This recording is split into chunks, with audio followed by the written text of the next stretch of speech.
Uma das coisas que eu mais gosto na casa da Mariana Massarani é essa bicicleta, gente. Repara no estilo da pessoa. Oi, Mariana! Oi, tudo bom? Bom, eu moro aqui e também trabalho. Tenho um escritório, assim, uma bagunça, mas eu queria muito que vocês viessem conhecer. Oba, tô doida pra ver. Bem. Me mostra como é que você faz esses Pode vir por desenhos aqui. maravilhosos. Quanta coisa nesse escritório!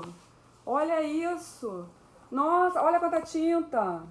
Mariana, quando a gente fez essa história, eu me lembro que eu escrevi o texto, mandei pra você, você leu, comentou. Quando o texto já estava pronto, você então começa a preparar a narrativa de imagens. Como é que você faz isso? Como é que é o processo? Essa é uma das melhores partes. Eu fico bem relaxada fazendo 1000 desenhos, assim, que é quando você vai inventar como vai ser o personagem, como vai ser a casa deles, né? Até esse livro, a personagem mora numa casa em cima de uma árvore. Isso foi uma gaiatice sua, você acrescentou uma coisa no livro, porque na época eu morava no alto da Floresta da Tijuca, né? Foi isso mesmo. Aí depois que eu descubro mais ou menos como é que vai ser a cara do personagem, aí eu faço tudo a lápis. Eu faço todos os desenhos a lápis, já com o texto no lugar que ele vai ficar. E quando o livro é todo aprovado, eu passo a limpo, mas é bom também passar limpo, não é chato não. As pessoas não imaginam, né? Às vezes eu gosto mais dos esboços do que... Não, eu adoro os esboços. Eu não jogo nada fora de... Mas olha as cores que essa moça dá na arte final. Olha isso aqui, ó. Que saudade da Mel e do Bem.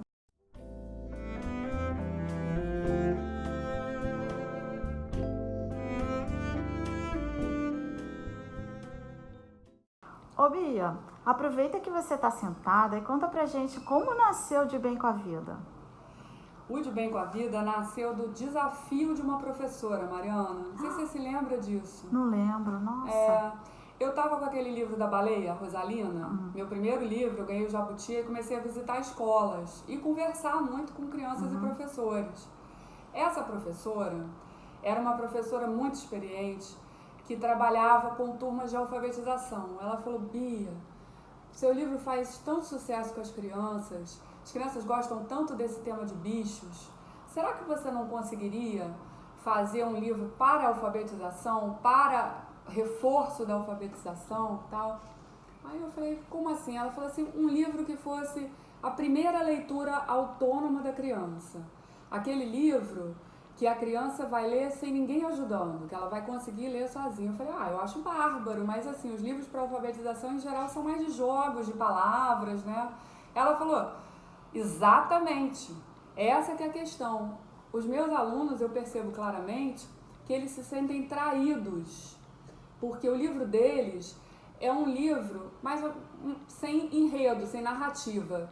É muito comum isso para livro de alfabetização, né? São jogos de palavras, são jogos de frases, mas a história, princípio, meio e fim, personagem sofrendo, personagem vencendo situações, isso é muito raro nos livros de alfabetização, até porque é muito difícil você brincar com os fonemas e trabalhar a linguagem e ao mesmo tempo construir uma narrativa. Aí eu ri e falei pra ela: bom, eu que estou começando, na época o Rosalina era o meu primeiro livro para criança, né? Tudo bem, ganhou prêmio, o pessoal gostou, mas eu não sei se eu consigo isso não. Quanto mais, assim, uma história que... que história que eu poderia fazer, né, para as crianças em alfabetização? Aí voltei para casa, de vez em quando lembrava do desafio da professora, lembrei também de uma situação minha de vida, né? O quanto que esses livros de alfabetização são determinantes na vida de uma criança. Eu tenho uma história bárbara para contar sobre isso, porque você sabe melhor do que ninguém, porque você é minha companheira de mergulho, que eu sou apaixonada por baleias e golfinhos, né? E eu sempre achei que essa minha paixão pelas baleias e golfinhos era, assim, que eu tinha nascido com isso. Até o dia que eu já trabalhava com baleias e golfinhos, já era voluntária nos projetos de pesquisa e conservação, já tinha feito o primeiro Guia das Baleias do Brasil, já tinha dado um monte de entrevistas dizendo que Eu tinha nascido gostando de baleia quando a minha mãe faz uma arrumação na casa dela e encontra num caixote lá no sótão da casa dela. A casa dela era uma casa mesmo com sótão. Ela encontrou um caixote com o primeiro livro que eu li sozinha na minha vida. Esse livro simplesmente chamava-se A Baleia Azul e tinha sido escrito pela minha professora de alfabetização. Aí ela falou assim, olha, você não nasceu gostando de baleia. E realmente, quando eu vi aquele livro, a palavra, e até a baleia da história, porque antigamente os livros para criança não eram tão bons quanto hoje em dia, assim, da qualidade gráfica, né? Então a baleia azul era roxa. E eu me lembro de ter olhado aquelas palavras baleia e azul e de ter voltado todo o processo de alfabetização na minha cabeça. Porque realmente era assim, as professoras desse colégio pequenininho, um colégio experimental que eu estudei na alfabetização, as professoras no começo do ano, falo as professoras porque tinha duas, elas davam pra gente, né, esse livro. A gente ainda era analfabeto, a gente ainda não sabia ler, a gente sabia que a gente ia aprender a ler, mas a gente não sabia. E davam esse livro pra gente no começo do ano e diziam assim, esse livro ninguém vai ler pra vocês, vocês vão conseguir ler sozinhos. E realmente a conquista da Baleia Azul mudou minha vida em todos os sentidos, que eu sou apaixonada por leitura e apaixonei também pelo símbolo e pelos bichos daquela história, que era uma história bem simples.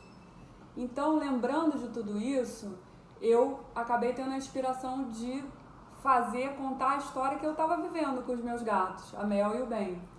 A Mel, eu vivia sozinha com a Mel no apartamento, saía para trabalhar e quando voltava, via que a gatinha estava muito sozinha, como acontece com muitas crianças, né? E então ganhei de presente o Ben, aquela bolinha de pelo. Eu achei que a Mel ia ficar eufórica. E aí, como toda filha única, ela ficou um pouco contrariada. Ela já tinha 5 anos quando o Ben chegou na vida dela.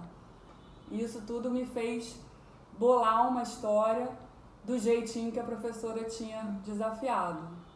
Eu acho que deu certo. Ah, deu sim, é uma delícia.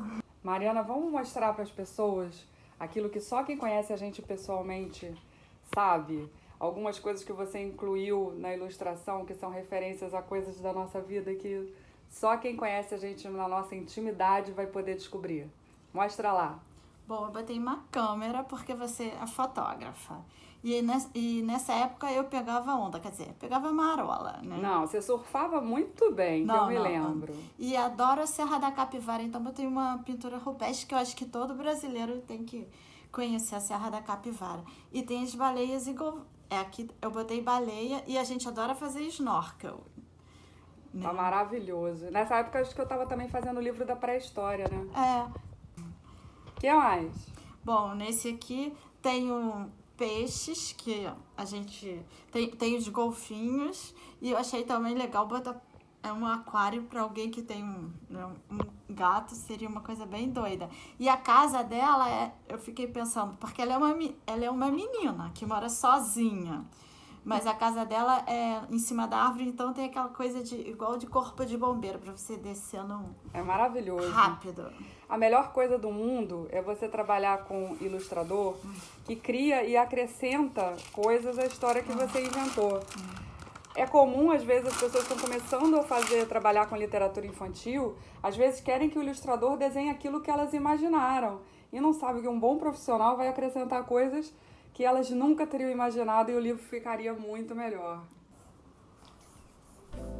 Então, quando a Bia me deu esse texto para ilustrar, primeiro eu fiz uns gatos, mas aí ela tem gato há anos e é uma raça bem peluda que eu mal conhecia. E eu fiz os gatos magrelos, mortos de fome. Ela falou, ai, Dori, mas os meus gatos não são assim. Aí você caprichou e fez o desenho do Ben e da Mel como eles eram de verdade. Eu adoro desenhar gato. E peixe também. E a gente adora que você desenhe os gatos, né?